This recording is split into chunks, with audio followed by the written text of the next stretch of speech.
Ito nga pala yung tutorial paano magsalpak ng mga motor sa GTA SAS. First is pumunta ka sa Android, tapos data, tapos scroll down ka, hanapin mo yung GTA SA.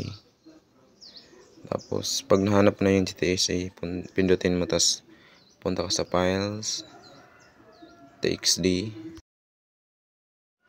Tapos pindutin mo yung GTA 3 IMG, tapos GTA 3, tapos long press mo, tapos cut. Pindutin mo yung sa taas.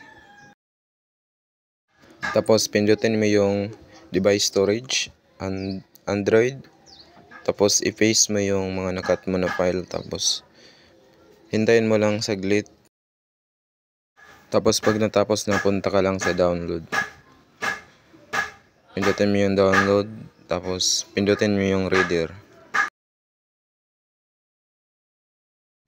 Tapos ilong press mo yung NRG 500 DFF. Tapos pindutin mo yung rename. Tapos X. Type mo yung BFF 400. Tapos okay. Tapos back. Tapos punta ka sa GTA IMG tool kung wala ka pa niyan. Download mo lang sa Chrome. Tapos open mo IMG tool, Android, GTA 3 IMG, select.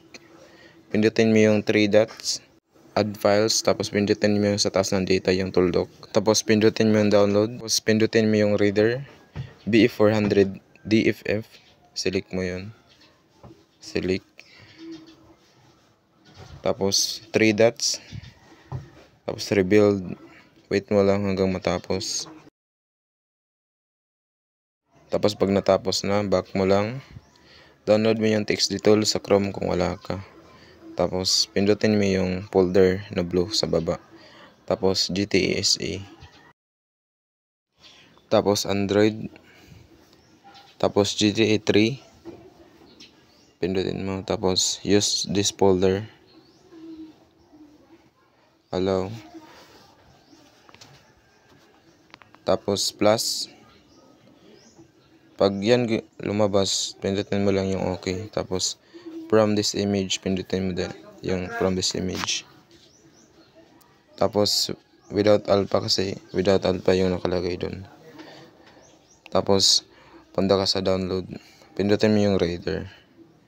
Yan, without alpha, pindutin mo. Tapos yung 3 dots sa taas, select all, select. Pindutin mo yung overwrite, tapos correct capital letters, tapos enable, X mo lang yan, tapos okay. Tapos wait mo lang saglit.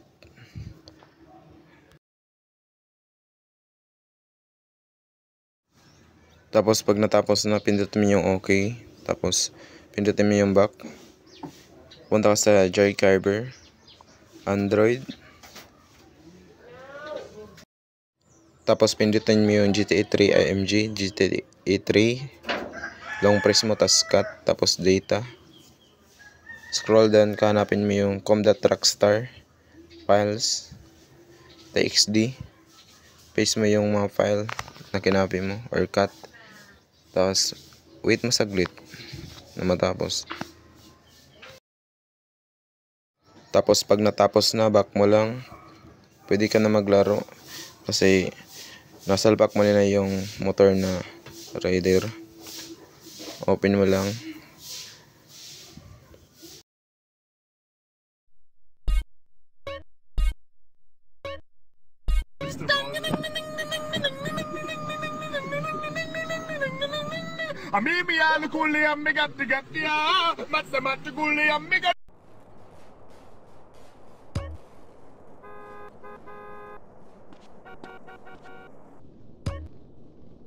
Tapos select mo lang yung BF400 motor, check. At ayan, may reader ka na.